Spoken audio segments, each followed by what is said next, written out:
Bonsoir à tous, merci de choisir Ezawe TV. À la une de l'actualité, le journaliste culturel Souleymane Bachide tire la sonnette d'alarme face au déclin des valeurs chez la jeunesse et à la disparition progressive des langues traditionnelles. À l'international, Starlink exclut la Cisjordanie. Le service Internet par satellite, lancé par Elon Musk en Israël, ne couvrira pas les territoires palestiniens, accentuant l'isolement numérique des habitants. Une décision dénoncée comme injuste par la population. En sport, Youssou League Pro Elite 6 de basket, la phase finale démarre à Ouida avec 22 rencontres programmées jusqu'au 17 août. Les meilleures équipes des conférences Nord et Sud s'affrontent pour succéder à Elan Coton Homme et Énergie BBC Damo. Restez avec moi pour la suite.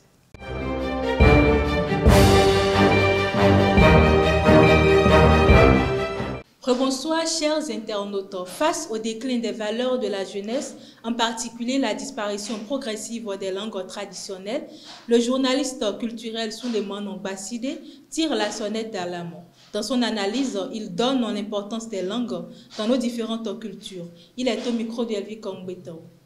Comme on le dit très souvent, particulièrement en Afrique, la langue est le cheval de la culture. Ce qui voudra dire que c'est la langue qui porte la culture. À travers votre langue, on peut déterminer ou identifier votre culture. Donc, la langue est un moyen de communication. Et c'est universel. D'une région à une autre, d'une ethnie à une autre, d'une communauté à une autre, il y a des moyens de communication, des canaux de communication, dont la langue. La langue, elle est donc primordiale dans la communication universelle. Et vous voyez, quand vous parlez la même langue, vous vous comprenez. Et pour vous faire mieux comprendre, il faut alors comprendre la langue du milieu ou la langue de votre interlocuteur pour mieux le convaincre. Donc ce moyen de communication, qu'on le veuille ou pas, est inné en nous. C'est de façon héréditaire et la langue a commencé avec l'être humain ou la création de l'être humain, je dirais. Dieu qui a créé l'homme sait qu'il doit pouvoir communiquer avec ses semblables, avec son entourage, dont la langue qui est aujourd'hui un facteur de communication, un facteur même de développement, comme je le disais tantôt. Mais de nos jours, nous constatons qu'il y a des langues étrangères à nous, bien sûr. Parce que comme je l'ai dit, dans chaque région, pratiquement, dans chaque coin du monde, il y a des hommes qui vivent et qui communiquent, donc qui ont forcément leur langue pour communiquer. Donc les langues étrangères, par rapport donc à la colonisation que nous avons connue en Afrique, ces langues font que nous perdons aujourd'hui nos langues maternelles. Et il faut l'expliquer, quand on parle de langue maternelle, ce n'est pas péjoratif. Quand on parle de langue maternelle, ce n'est pas un vernaculaire, mais en réalité, dans la culture négro-africaine, nous savons très bien que c'est la femme, ou plutôt la gente féminine, qui a à charge l'éducation de l'enfant dans la maisonnée, l'éducation de l'enfant dès sa naissance jusqu'à un certain âge. Donc, l'enfant parle la langue de sa maman, d'où l'expression langue maternelle en réalité. La maman ou la mère est toujours avec son enfant, elle est avec son bébé qu'elle a mis au monde. Le bébé d'âge en âge se développe, grandit, et la maman, comme l'ont dit, l'ont expliqué, l'ont confirmé les scientifiques, communique avec son bébé même depuis le ventre. Déjà, lorsque la femme conçoit le fœtus en formation, avant sa délivrance, le bébé, selon ce que les scientifiques nous ont expliqué, communique déjà avec sa maman. Donc, une fois que ce bébé est né, il est en contact direct avec sa maman et sa maman communique avec ce dernier, avec ce bébé-là, à travers la langue qu'elle comprend bien sûr. Donc, la langue maternelle, elle est primordiale, elle est très importante pour la communication dans la famille, dans la société et pratiquement dans le monde entier. Ce serait quand même aberrant qu'on constate que l'enfant ne parle pas la langue de sa maman. Il en existe aujourd'hui, mais il y a des circonstances qui ont favorisé cette façon de faire ou ce genre de comportement que nous déplorons tous. D'ailleurs, il y a ces circonstances qui sont parfois malheureuses et d'autres circonstances qui relèvent de la modernité, qui relèvent, j'allais dire, du monde contemporain que nous vivons aujourd'hui. Donc, la langue, pour nous, est indispensable pour la communication avec ses semblables, pour la communication dans la famille, dans la société, dans son entourage. Se lancer dans les affaires n'est jamais un long fleuve tranquille. Herbert Assoui en sait quelque chose. Dans cette interview, il raconte comment il a démarré son activité, les difficultés rencontrées et la manière dont il a réussi à les surmonter. Il partage aussi des conseils pratiques pour encourager les jeunes à franchir le pas de l'entrepreneuriat. Il est au micro de Mouhidine Lawani. Je suis né d'une mère commerçante.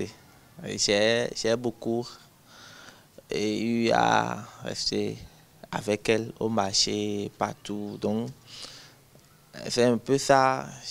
J'avais déjà eu le goût d'être indépendant. Donc, en plus de cela, j'ai essayé de travailler pour autrui et j'ai été découragé.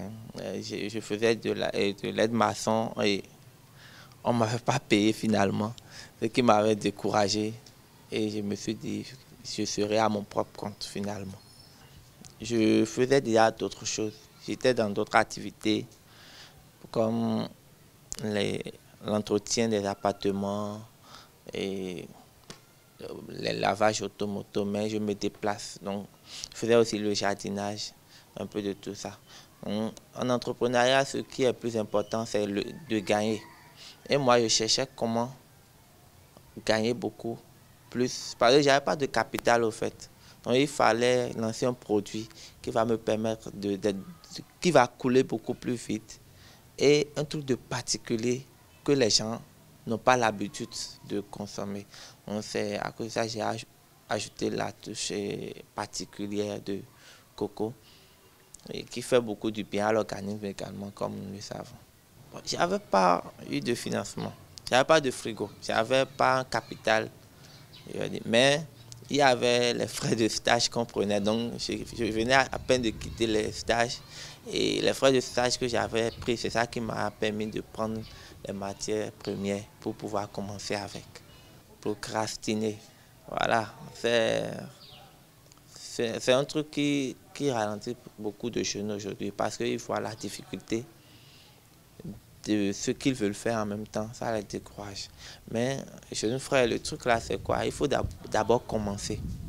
Parce que quand tu commences, tu as de premiers résultats qui te poussent à encore foncer. Et chaque fois quand tu reprends, tu prends le goût et je te jure que tu vas réussir. Il faut juste commencer, c'est l'essentiel. Face à l'afflux d'œufs de table en provenance de pays touchés par la grippe aviaire, le préfet du Mono, Bienvenu Milorin, a annoncé le 13 août la réactivation du dispositif de veille et de répression. En application de l'arrêté interministériel du 28 décembre 2022, l'importation, la distribution et le transit de produits avicoles issus de zones contaminées sont interdits. Des contrôles renforcés seront menés pour protéger la santé publique et soutenir la filière locale. Les consommateurs sont appelés à privilégier les œufs produits dans le département. Hors de nos frontières, en conclave à Bruxelles les 12 et 13 août, le parti Ensemble pour la République de Moïse Katumbi a durci sa position face au gouvernement de Félix Tshisekedi. Refusant de rejoindre l'exécutif, le mouvement accuse le président de vouloir modifier la constitution pour prolonger indéfiniment son mandat et de bloquer un dialogue inclusif initié par les églises. Katumbi annonce un plan de mobilisation nationale, le renforcement de son implantation et appelle les forces démocratiques à s'unir pour mettre fin à la dictature et préparer les élections de 2028. Le service Internet par satellite Starlink lancé en Israël ne couvrira pas les territoires palestiniens. Une décision d'Elon Musk qui renforce l'isolement numérique alors qu'en Cisjordanie, les habitants n'ont accès qu'à la 3G sous contrôle israélien depuis les accords d'Oslo. Les Palestiniens dénoncent une mesure injuste qui les prive de progrès technologiques et aggrave les difficultés de communication. Les avocats de Jair Bolsonaro ont demandé mercredi 13 août 2025 à la Cour suprême d'acquitter l'ex-président poursuivi pour tentative présumée de coup d'État après la présidentielle de 2022 remportée par Luiz Inácio Lula da Silva. Dans un mémoire de 197 pages, la défense affirme que le client est innocent de toutes les accusations et dénonce l'absence totale de preuves à son encontre. En sport, la phase finale de la Yuzu League Pro de basket a démarré mardi 12 août à Ouida, réunissant les meilleures équipes des conférences Nord et Sud pour une semaine de compétition intense. Baptisé Elite 6, ce format inédit oppose 6 clubs par conférence avec pour enjeu la succession d'Élan Coton Homme et d'Énergie BBC Damon.